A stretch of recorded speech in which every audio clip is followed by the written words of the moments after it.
Hi, I'm Nikki. I'm one of the pulmonary hypertension specialist nurses. We're going to be drawing up a new batch of IV Velitri for Epoprostenol using a CADD Legacy Plus pump. So I'll get started. As with all IV medications, you would have your patient prescription and you would wash your hands and have a clean area, as in I have here with my dressing trolley. It's all set up and ready to go, so I'm not going to talk too much. We'll just go through it. I'm going to start off by inserting the batteries into my pump, because they're not always in.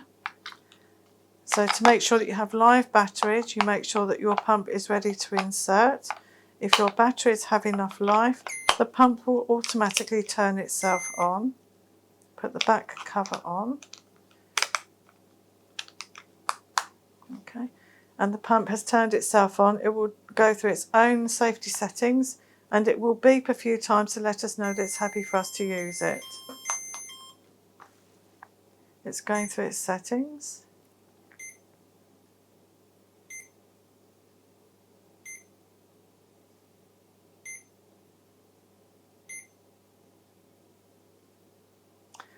So it's doing its self-tests and we just have to wait. And now it's telling me that it's now in stopped mode on the digital display and it's happy for me to proceed. So I'm going to move it to the back. To operate the pump's side panel to attach the cassette later on, we need to have a coin. It doesn't matter what kind of coin, but it does need to be clean. So I'll substitute a coin with my badge. So we always ask people to make sure you have a nice clean coin or badge and put that down. And now we are ready to start our drawing up process. So you open up all of your packets. So we have our drug, which is our Velitri or Epoprostenol. We have our saline. This could be a 50ml or 100ml bag, depending on what the prescription says for the patient. So the rest of the packets we're going to open up halfway, keeping clean and trying to take care not to contaminate the ends of any of the equipment. And you'll see why we do it this way as the demonstration progresses. So all of the packets open up halfway, and we can dispense of some of the paperwork inside some, keeping the contents clean. I can just take that one out.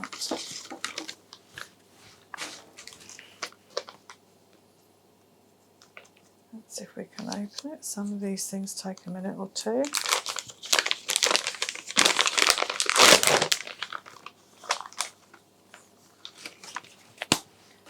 We have a label ready to label our drug that we put in our cassette.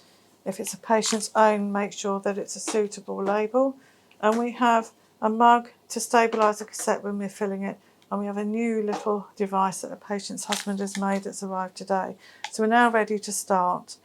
So we're going to take the lid off of our vial, and just cover it with the top of a Clinell wipe just to keep it clean. We're going to take our small syringe or our 10ml syringe and attach it. And the first thing we're going to do is fill all of our syringes with the absolute total amount of 50 ml, making sure that each syringe contains an exact amount of 10 or 20 ml without any bubbles. It's very important to make sure that each syringe contains the exact amount, because this can alter the dose if it's either above or below what's actually required. Leave your needle inside the bag. Make sure that you have no air bubbles and that you have the exact amount in your syringe. And then we're going to proceed to draw up the rest of the required volume. It doesn't matter whether your technique is to have the bag on the table or whether you lift it up. It's whatever suits you or the patient, if it's the patient that's making it up. Don't go too quickly, but not too slowly, so a nice steady pace.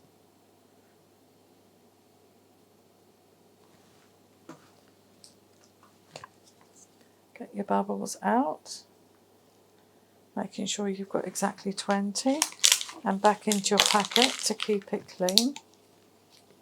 And this is my last syringe. So we're drawing up a batch as if it's a 50ml cassette. Always check or pre-check with your prescription the flow rate for the patient for the pump, the amount of drug that you need, and what the cassette is going to be set to, because not all of them will be the same.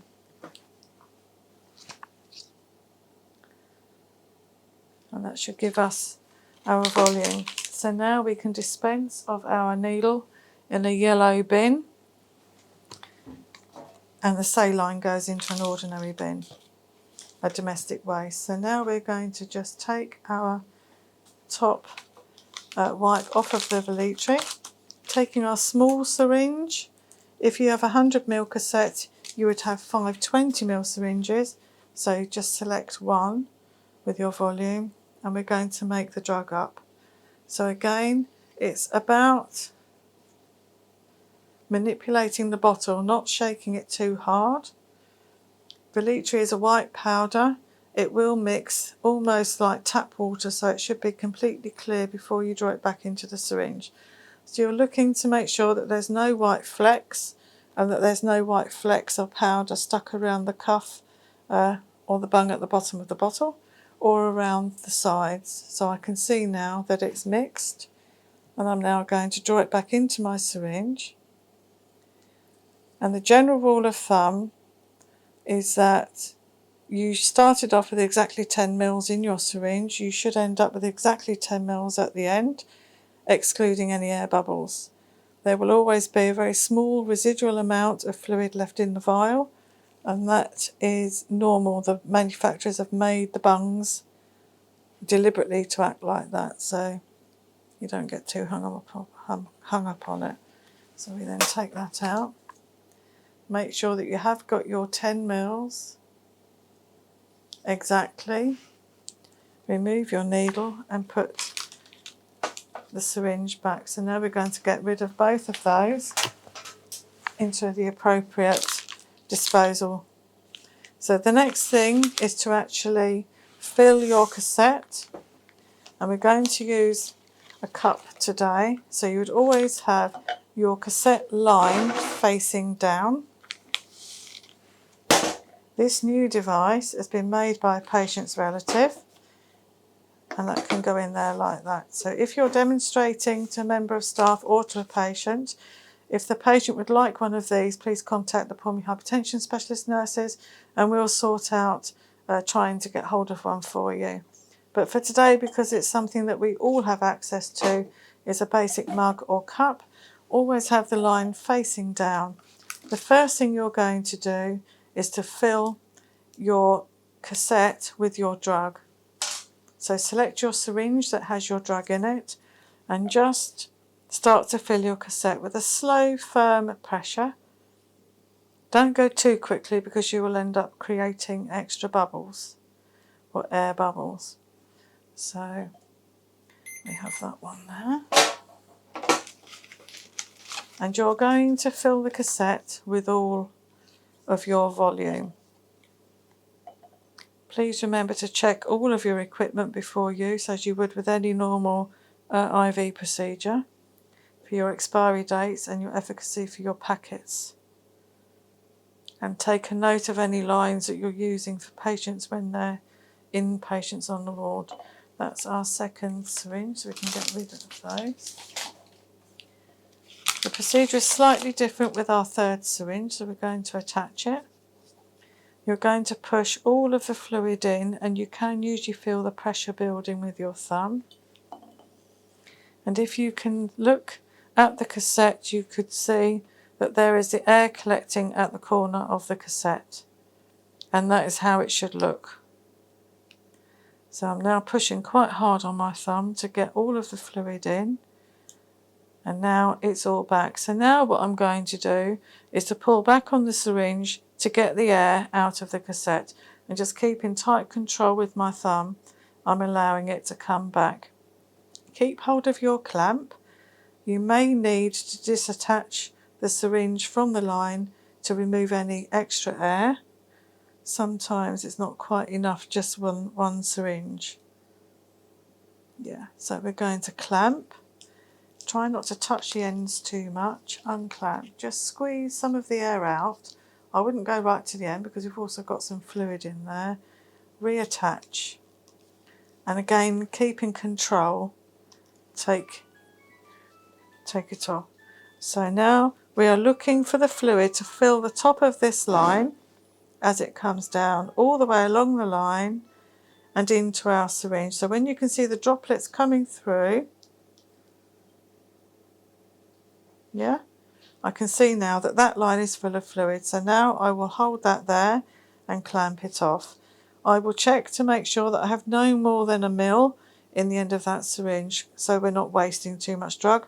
But if we try to get that back into the cassette, we stand the risk of introducing air. So I'm going to leave it like that. I'm going to leave the two connected, pick it up and examine it just to make sure that I'm happy that there's no big air bubbles in there and that the bag hasn't broken inside the cassette. Putting that down and moving that one out of the way. We move on to attaching our line. As a general rule of thumb, the blue end of the line, or the giving set, is going to be attached to your pump end. So what you're going to do is, it's a bit fiddly, disattach your syringe, take your blue cap off and put the two together. You've now got a sealed unit, if you like. We can dispose of those. So now what we're going to do is take our pump and attach the cassette to the pump. So if you look at the bottom of the pump, you should have examined it before you started to make sure there's no crystals on there from any damage. Make sure it's in proper working order. So you can see it's nice and clean. What you should notice as well is there's one hole at one end of the pump and two little hinges at the other end. And if you look at your cassette, that also has the same. We have two hinges and one spigot that fits into the other end.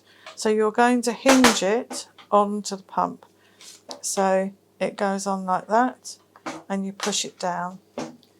This is where you need your clean coin and you push it into the side locking mechanism and bring it towards you. And when it stops moving, you can see that's firmly in place. Examine it. It is normal to have a ridge around the edges of the pump. The next stage is to put the pump on its side, and what you're going to do is put your line inside the airlock on the side of the pump. So you would unclamp your line and you're going to put it into there. So you can just place it with your fingers in the beginning and then give it a bit of a stretch one way and a bit of a stretch the other way, trying to keep it flush against the pump, and don't be frightened to use it like a little piece of elastic. Really stretch it. You should be able to see that you have a little bit of a loop there, which is what we would like. There is a notch inside the airlock on that end and also a notch the other side that end. And if that's all in place, that line is actually in the airlock securely. Placing the pump on its back, we're going to take that piece of tape off. We're just going to take the end of the line and make sure that we've got no knots or any barriers to the line in there to occlude it. And we're going to keep the end nice and clean because that's the end that's going to be attached to the patient's line at the end. So now what we're going to do is fill the rest of our tubing and prime the line with the fluid and the drug. So what we're going to do is hold our line upside down, take off our cap and keep that clean, and we're going to prime the line. So using the prime mechanism on the pump, we're going to push and hold. Take your thumb off and then back, and you can hear it priming. And you're waiting for the droplets to come out the end of the line.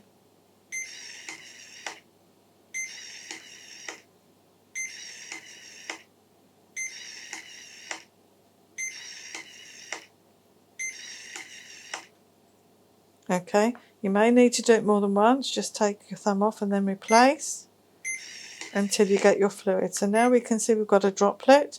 I don't want the droplet on the end of the line because I don't want any chance of corrosion. So I'm just going to knock it off, get my cover without touching the inside and place that back inside.